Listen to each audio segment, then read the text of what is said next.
Anak, be quiet, please. Anak, be quiet, please. Anak, be quiet, please.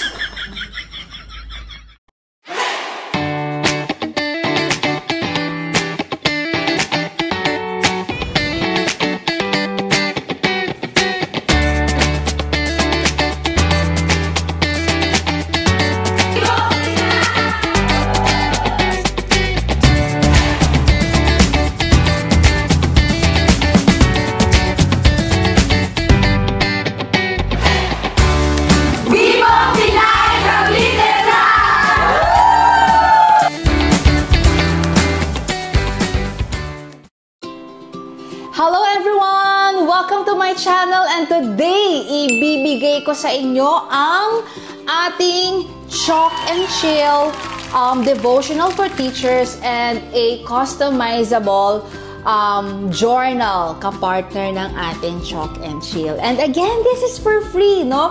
Tamang-tama, Teachers Day. We are celebrating Teachers Day this month, no? Teachers Day pero this month, no? And to bless our teachers, naisip ko na mag-create ng 30 bite-sized resets for teachers. And I'm sure this will surely help them in their journey, especially mga teachers na pagod na, no? At yung mga teachers na gusto ng clarity dahil overwhelmed na sila. At alam niyo ba, ako po ay isa ding teacher by profession talaga. Ang tinapos ko ay secondary education. So, hindi ko man yan na-practice talaga sa public school or sa private school. I'm a homeschooling mom of 4. So, nagagamit ko yung pagiging teacher ko sa mga anak namin. Ayan. And, of course, I know yung mga pain points ng mga teachers and all. Kaya naman saludo tayo sa mga teachers natin, no? So, itong ibibigay natin is, kulang na kulang pa to compensate and to affirm them sa napakagandang trabaho na ginagawa talaga nila, no? So, para din sa mga, mga aspiring mompreneurs, no? If you want to, mag-practice sa inyong craft and all, so this is a perfect project for you. So, you can sell this, and you can also, create, kunyari, yung anak mo, merong 5 teacher at gusto mong i-bless yung teachers ng anak mo. So, you can create 5 sets of this at ibigay mo dun sa teacher ng anak mo. Or pwede mo rin naman siyang ibenta. It's up to you. Okay, so ituturo ko kung paano to ginagawa. Super easy lang. Hindi mo kailangan ng mga heavy-duty machines. Hindi mo, of course, kung meron ka naman, be perfect, good. But just in case you are starting from scratch, from zero, alam nyo ba na you can create this project with minimal tools, no? At ipapakita ko sa inyo yung mga tools na yon. And, alam ko excited na kayo. Tapusin natin yung video dahil meron akong surprise sa dulo. And please don't forget to check the subscription box because makikita nyo doon yung links ng mga materials and supplies that I've used and also the template. So if you will find this video helpful sa inyo, please subscribe para ma-notify namin kayo sa mga future crafting tutorials at mga future freebies na hinahanda namin for you. So, alam ko excited na kayo. Let's start. So, we are currently printing our cover na Chalk and Chill. So, for the photo paper, I'm using QUAF double-sided glossy photo paper in 220 GSM. So, ibig sabihin ng GSM is yung kapal nung ating material. So, for this one, sa lahat ng covers ko, mga flashcards, ganyan, I always use 220 GSM or 250 or 300 GSM. But most of the time, I'm using 220 GSM. Okay? So, this is the photo paper that I've been using for so many years na mula nung nagsisimula pa lang ako. So, ito ay, I think this is in 50 sheets. Ayan, this is in 50 sheets. Okay? So, yan. So, here's our cover. It's printing. Okay, and then yung ating content, the pages ng devotional, I will print it sa aking Maxify. So, ayan yung print niya. Ayan. So, let's proceed to the next step. So, for the content, I'll be using my Canon Maxify. This is in plain paper. I have presets here. So, maganda kung save na talaga yung mga settings mo para mas madali ka na lang mag-print. Okay? So, walang borderless feature ang Canon Maxify. So, yan siya. A4 plain paper and it's pages 2 to 34. 34, ayan. Okay? And then, since may auto-duplex printing feature ang Canon Maxify, i-on ko yan, on short edge. But just in case you don't have a auto-duplex printer, it's okay. What you can do is to go sa inyong layout and then, media quality, okay, and then, sorry, it's paper handling pala. It's paper handling, and then makikita mo dyan yung option na sheets to print. So, odd or even. So, ang una mong gagawin is to print everything in odd. And then, if you flip mo yung pages mo after niya mag-print lahat, if you flip mo siya manually, ibabalik mo sa printer mo, and then, ipiprint mo naman siya all sa even pages naman. Okay? So, again, huwag malilito. Don't print all sheets. Odd muna. Pag na-print na lahat ng pages ng odd, and then, if you flip mo yung mga printouts mo, and then, pupunta ka ulit dito sa paper handling, and then, kiklik mo naman yung even. Okay? So, that's how you do it manually. But if you have a auto-duplex printer like mine, yan, I have auto-duplex, ibig sabihin, automatic na siya na nagpiprint ng odd and even. I don't have to flip na. Ayan. So, it's really efficient, no? It will really save you from, time, energy, and even reject. Ayan. So, naka-on na yung double-sided natin na feature. Okay na rin ang settings natin. A4. Babalikan ko lang here sa paper handling. It should be all sheets because I'm using my auto-duplex printer. And then, I'm gonna feed from tray 2. Ayan. Dahil nandyan yung paper ko. Okay? So, I'll print this.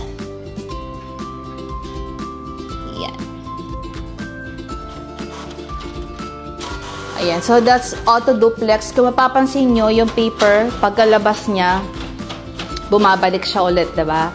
Ayan, sige, abangan natin yan. So that's the third page. Babalik siya, ayan, because it has auto-duplex na feature. So when I was starting, I don't have this kind of printer, no? For so many years, I think 6 years akong manual na nag-add and even. Okay, and then, nung lumabas yung printer na to, it has auto-duplex printer. Sabi ko, wow, this is really game changer. Kasi, yan nga, I don't have to flip the pages. It's automatic na. But, the auto-duplex feature ay nag-work lang siya for PDF files or kapag JPEG hindi. So, dapat yung file mo is in PDF format and dapat A4 lang. Because kapag naka A5 ka, hindi siya mag-work. So, the auto-duplex feature of this printer is only applicable if you are printing PDF file in A4 format. Ayan. So, abangan natin yung matapos. So, habang tinatapos natin, habang hinihintay natin i-print yung ating content, i-cold laminate muna natin yung ating cover. So, ano yung ibig sabihin ng cold lamination? Ibig sabihin nito is you are using a film. Ayan, this is a laminating film or yung tinatawag nating phototop. So, sa mga susunod kong tutorials and videos, I'll explain kung ano yung iba't ibang klase ng lamination. Okay? But for this project, we will be using a cold laminating film or yung tinatawag nating phototop to protect the cover or to protect this design. Ayan. So, kahit para mabasa siya, hindi siya basta-basta masisira. So, this is how you apply. So, this is like a parang sticker, no? So, ipipil mo lang yung dulo. Like this. So, makikita mo yung clear na clear sticker. Ayan. So, be very careful kapag in-apply mo na siya kasi once na dumikit na siya, pag tinanggal mo, masisira yung printout mo. So, you really have to be careful sa pagdikit ng iyong Phototop.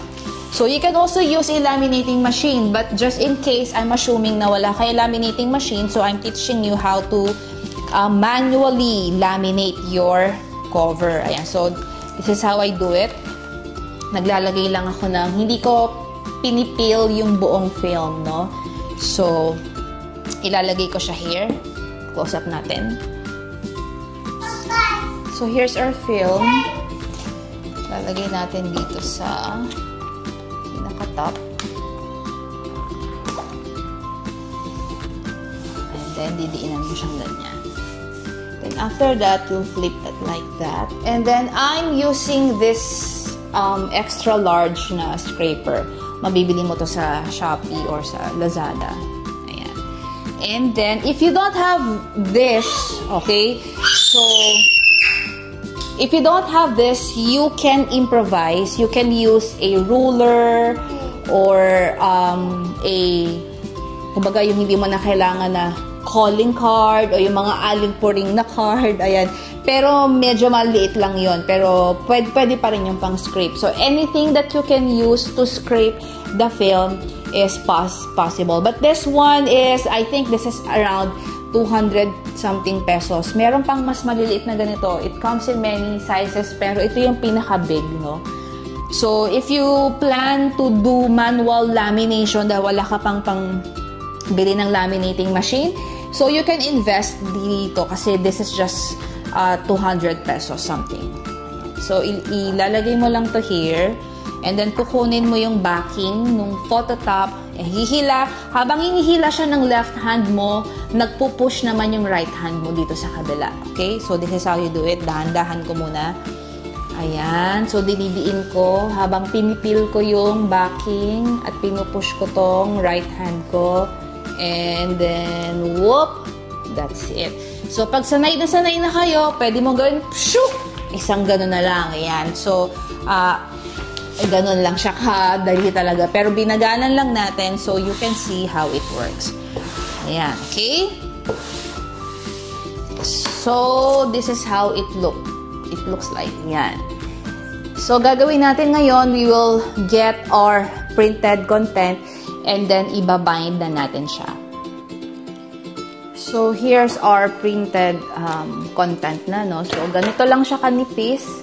So, kayang-kaya yan ng long arm stapler. But before that, we have to score yung ating cover. So, this is really optional, okay? If you don't have a scoring tool, pwede kang gumamit ng bone folder. Ipapakita ko sa inyo kung ano yun. So, this is my scoring board. Yan. So, this is, we are memory keeper. So, medyo may kamahalan to. Hindi ako nag-start sa ganito. Nag-start ako sa mumurahin na scoring tool lang, no.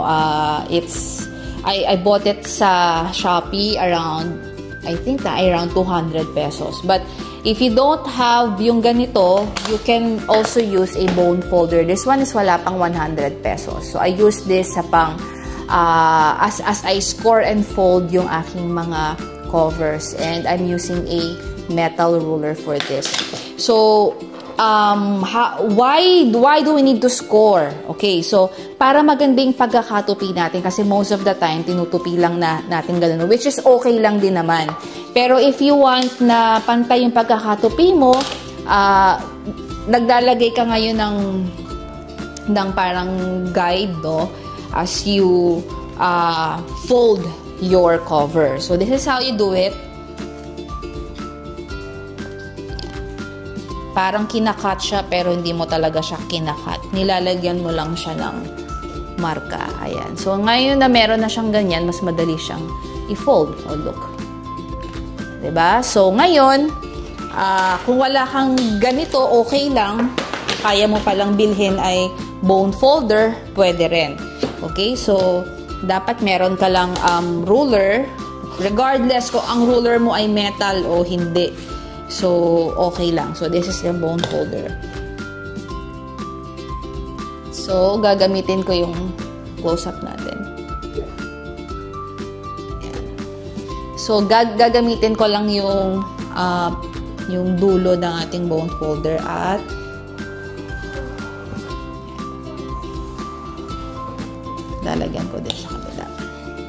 So, ayun na siya. Nagkaroon siya ng markings. Okay? Then, lalagyan ko rin sa kabila.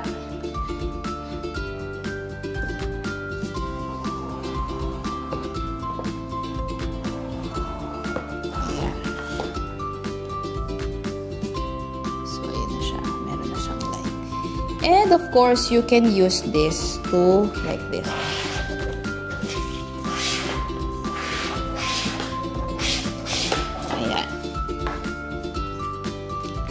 Okay, so ngayon, gagamitin na natin yung long arm stapler to bind our project.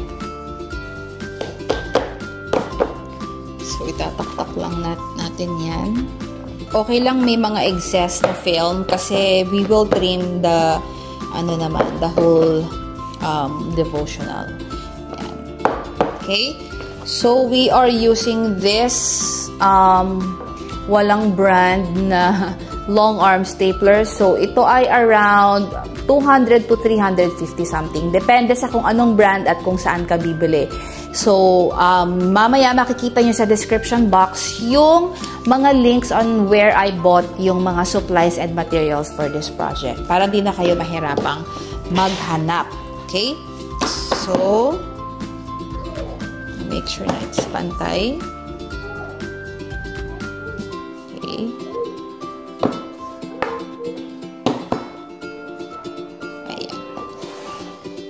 Pasok ko lang siya dito. Let's zoom.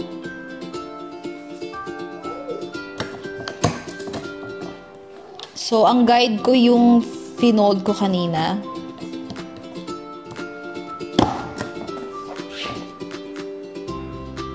Ayan.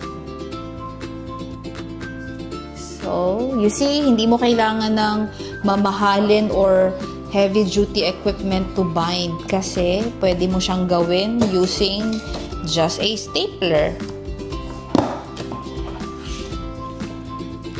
Ayan. So, make sure na yung bala ng stapler nyo ay kaya ang 25 sheets. So, yung bala natin, it will vary kung gaano kakapal yung project na ginagawa natin. So, may mga stapler na pang 15 sheets lang, may pang 30 sheets, may pang 25. So, make sure na yung bala ng stapler nyo ay compatible dun sa project na gagawin nyo. So, now, na-bind na natin siya.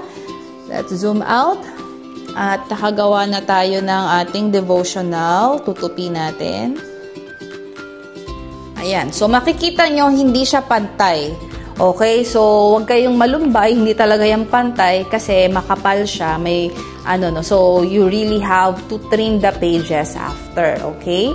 So, if you don't have a ream cutter, okay lang, ipapakita ko sa inyo kung paano i-cut yung pages manually using a cutting mat and ruler and a regular cutter, okay? So, we'll do that. So, after mo siyang i-print, then laminate the cover, and then bind mo na siya using the stapler, ang next step natin is to trim the pages.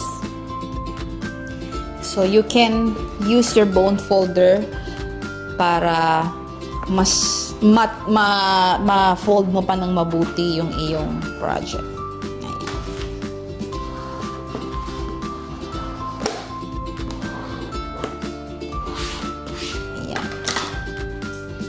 So, ngayon, gamit tayo ng metal ruler.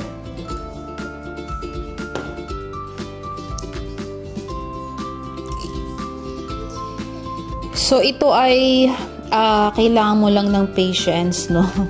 Kaya, sobrang time efficient if you will invest in a ream cutter. So, if you are planning to, to really take this kumikitang kabuhayan to the next level, invest sa ream cutter kasi it will save you time, it will save you energy. Okay, so, but if you, ako when I was starting, I don't have a ream cutter. Ang meron lang ako yung tig-20 na cutter, saka ruler, no? Yung ruler ko pa nung plastic. So, habang nakakat ko yung pages ko, nakakat din yung ruler dahil plastic. Ayan. So, pero after 2 years, yan, nakapagpundar ako nakabili ako ng first ream cutter ko. Okay? So, if you are starting, it's okay. Huwag ka ma-intimidate. Kasi pwede pa rin mag-start o pwede kang makagawa ng ganitong project with minimal tools lang. Okay? So, let's do this.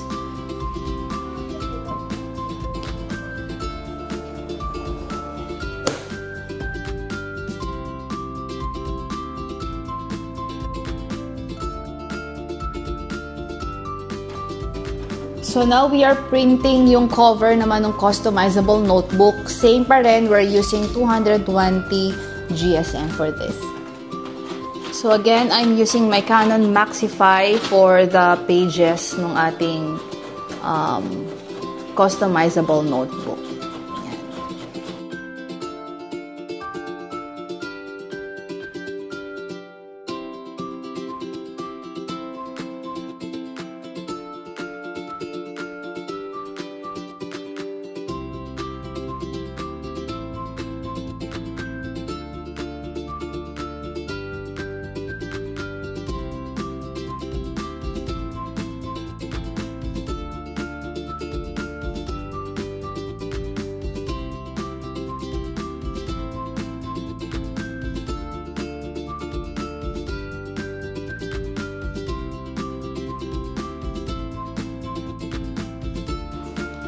So, here's our printed pages. So, kanina, pinakita ko sa inyo how to cut manually. So, just in case, for those viewers na you have a ream cutter, ipapakita ko naman kung paano gumamit ng ream cutter. Okay? So, first, yung kailangan mong masiguro na talagang pantay na pantay yung pages mo, no?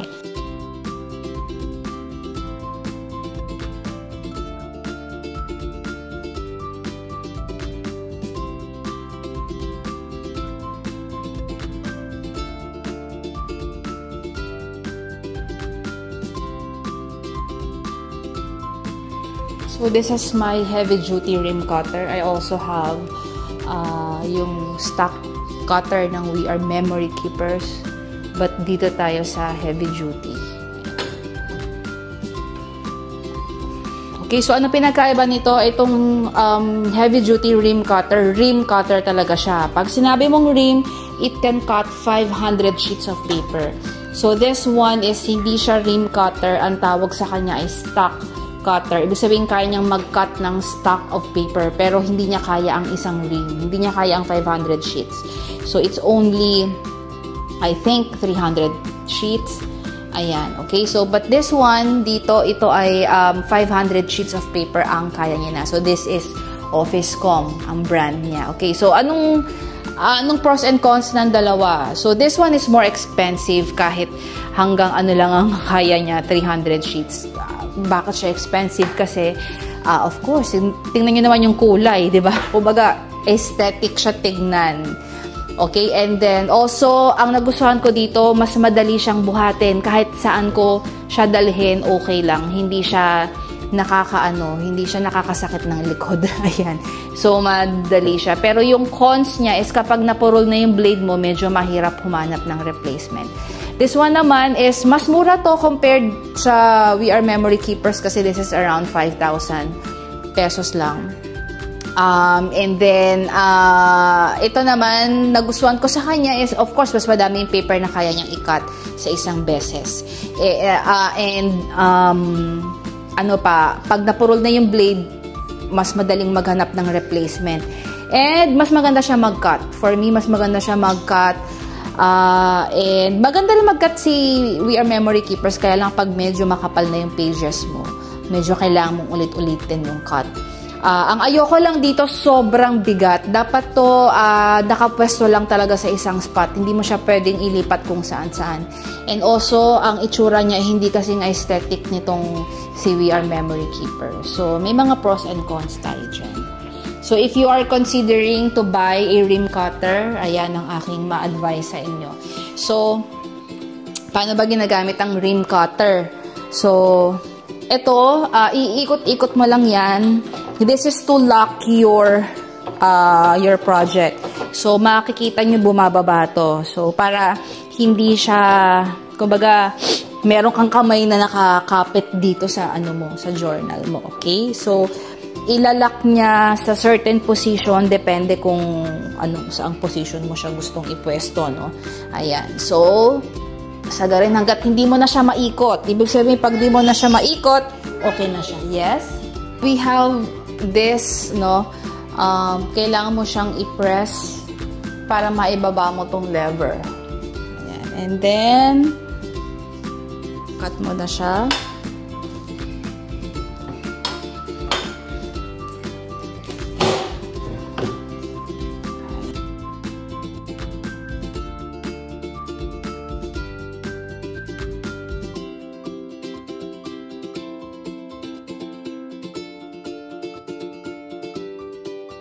So, ito na ang ating customizable Teacher Brion. You are wise, strong, joyful, kind, courageous, steadfast, hopeful, light, and you are called. So, yan ang ating pages. Ayan. We're done! So, ipapakita ko sa inyo yung finished product ng ating tutorial today. We're done with our Chalk and Chill devotional. This is a 30 bite-sized resets for teachers by yours truly, Dorcas Brion. Ayan, so we have here, kunyari this one, start calm. We have here a main verse and then kung saan makakapag-reflect si teacher. Meron din tayong application, thought starter. So we also have a one-liner here para mas madaling, ma-motivate and ma-affirm. And we also have small action today. Ayan. So blessing for your students. So this is 30 days, no? And it also has page for reflection just in case gustong mag-reflect ni teacher. So imagine giving this to your teachers, no? Sa teachers sa mga anak mo. This will surely, change their perspective or give them rest or peace. And this is really a content that will surely impact their lives. So again, you can get this for free. Ilalagay ko ang link dito, but before you get your freebies, no, you have to subscribe para ma-notify namin kayo sa mga future freebies pa and mga tutorials wherein you can learn how to start your kumikitang kabuhayan habang nasa bahay. So we have so many crafting tutorials pa na naka-line up for you guys, okay? So, and also, ito rin ating customizable notebook, no, for your teacher din. So, kapartner ng ating Chalk and Chill. So, pinakita ko kanina that you can customize yung name ng notebook na ito. So, yung susunod na ipapakita ko sa inyo is just a additional tip na lang if you want to package this freebies or if you want to sell this sa mga teachers, no? You can give this sa mga teachers or you can sell this. It's up to you guys.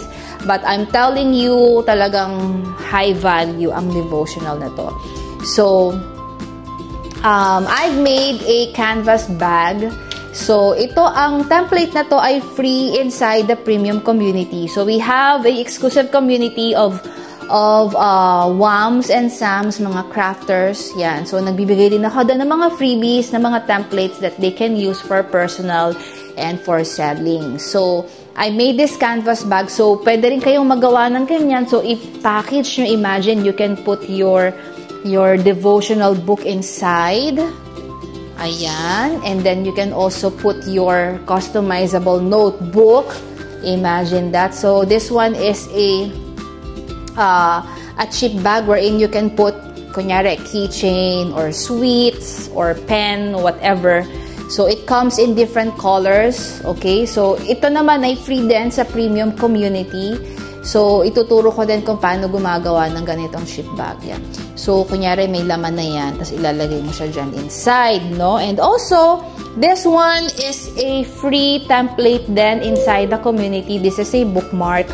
So, halimbawa, si teacher ay nasa day 16 na siya. Ayan. So, pwede niya itong gamitin. Lalagay niya yung bookmark niya dyan. And, ayan. Look. Again. Ayan. Best teacher ever. Okay, so that's the bookmark. Free din inside the premium community. And if meron kayong budget, no, pwede na. Colored pen. So, pwede kayong mag-include ng isang color or pwedeng 1, 2, 3, 4, 5 colors. Pwede kayong maglagay. Kunyari, if you want this color para katerno ng ating chip bag. Ayan. So, by the way, this is just 5 pesos each, no. Nabili ko to sa Shopee. Pero ito, nabili ko ng set. Pero kung i-compute mo, parang around 5 pesos lang isang ball pen. So, I bought this kasi I want to engrave on these pens, no? Pero, yan, hindi. Sa future tutorials natin, and future videos natin here, so I'll show you how you can, customize yung mga ganitong pens, no?